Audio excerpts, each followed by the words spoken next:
Why ethical leadership is a competitive advantage. Let me begin with a question. What truly defines leadership when the pressure is high?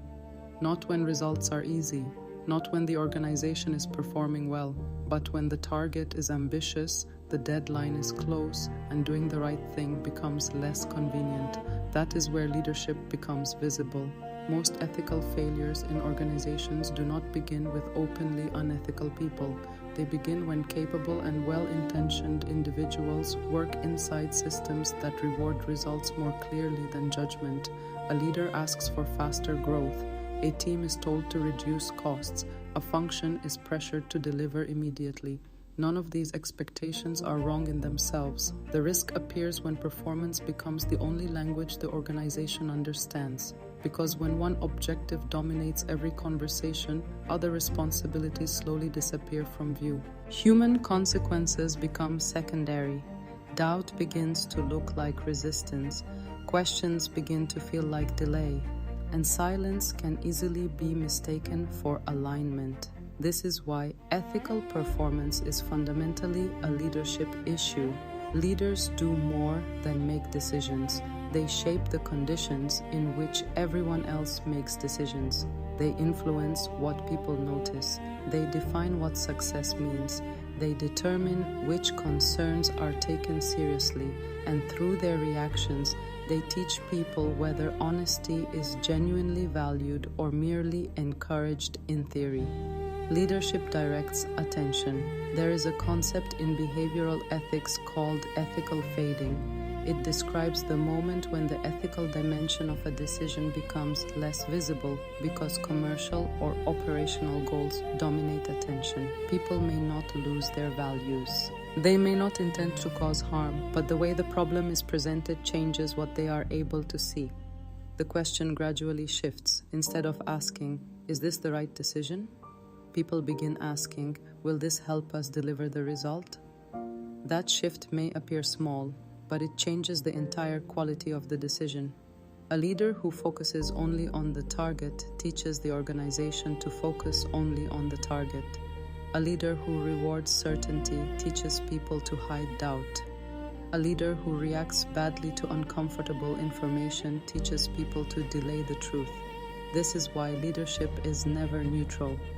Every response from a leader creates a signal. Every promotion communicates what the organization values. Every ignored warning defines what can safely remain invisible. Every decision sets a precedent for the next one. Over time, people stop following written values and begin following observed behavior. They learn what leadership truly rewards. Ethical leadership is not about being cautious. Ethical leadership is sometimes misunderstood as excessive caution, but it is not about avoiding risk, slowing every decision, or replacing ambition with fear. It is about protecting the quality of judgment under pressure. Strong leaders do not ask only, "Can we do this?" They also ask, "What will this decision normalize? Who carries the risk? What are we failing to see? And would we still defend this decision if its full consequences became visible?" These questions do not weaken performance. They prevent short-term success from creating long-term fragility. Ethical leadership allows an organization to move quickly without becoming careless. It allows teams to pursue ambitious goals without losing sight of responsibility. It creates the discipline to recognize that not every efficient outcome is a wise outcome. Trust begins with leadership behavior. Trust is often discussed as a cultural value, but trust is not created by statements. It is created by repeated leadership behavior. People watch what happens when someone disagrees. They notice how leaders respond to bad news. They remember whether mistakes are examined or hidden. They understand very quickly whether speaking honestly is safe. In a low-trust environment, people become careful in the wrong way. They protect themselves. They soften difficult information. They wait for permission before raising concerns. They tell leaders what they believe leaders want to hear. The organization may appear calm and aligned, but beneath that surface, reality is being filtered. This creates one of the greatest risks in leadership. the distance between what is happening and what leaders are being told. In a high-trust environment, information moves differently. People can raise concerns early. They can challenge assumptions without being treated as disloyal. They can admit uncertainty without losing credibility. They can say, "I think we may be making the wrong decision," before the cost of correction becomes too high.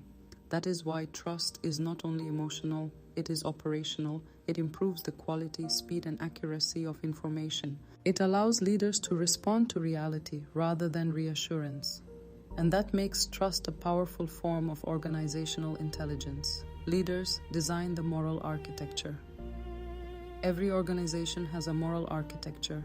Whether it acknowledges it or not, it exists in incentives, in promotion decisions, in performance reviews, in deadlines, in reporting structures, in whose voice carries authority, and in who is expected to remain silent. Leaders are the designers of this architecture. When incentives reward speed at any cost, people will sacrifice judgment. When promotion depends only on results, people will learn that methods are secondary. When accountability is unclear, responsibility becomes easy to avoid.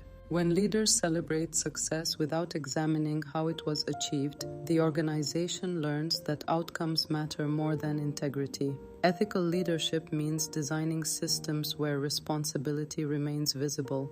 It means ensuring that critical decisions have a named human owner, someone who can examine the evidence, explain the reasoning, accept accountability, and reverse the decision when necessary. Because responsibility cannot remain abstract, it must belong to someone with the authority and courage to act. Ethical leadership strengthens performance. There is still a false belief that organizations must choose between ethics and performance. But ethical leadership does not compete with performance. It protects performance from becoming unsustainable. A result achieved through fear, silence, hidden risk, or damaged trust is not a strong result. It is a future problem disguised as success. Strong leaders understand that the quality of an outcome depends on the quality of the decisions that produced it. They do not measure success only by what was delivered. They also ask what the organization had to become in order to deliver it. Did people become more responsible, more thoughtful, more willing to speak honestly? Or did they become more afraid, more silent, and more dependent on authority? That is a leadership question, because organizations are shaped not only by the goals they achieve, they are shaped by the behaviors they normalize while pursuing those goals. The real competitive advantage: technology can be purchased, processes can be copied, strategies can be imitated, but an organization that consistently makes responsible decisions under pressure is much harder to replicate. That capability requires trust, judgment, courage, clear accountability, and leadership that refuses to separate performance from consequence. The strongest leaders do not merely ask people to deliver. They create the conditions for people to think well, speak honestly, and act responsibly. They understand that every decision shapes culture, every reaction shapes trust, and every standard they tolerate becomes part of the organization's identity. Ethical leadership is therefore not an additional responsibility beside performance. It is the discipline that makes meaningful performance possible. Because in the end, leadership is not measured only by the results people achieve. It is measured by the quality of the decisions they are willing to stand behind.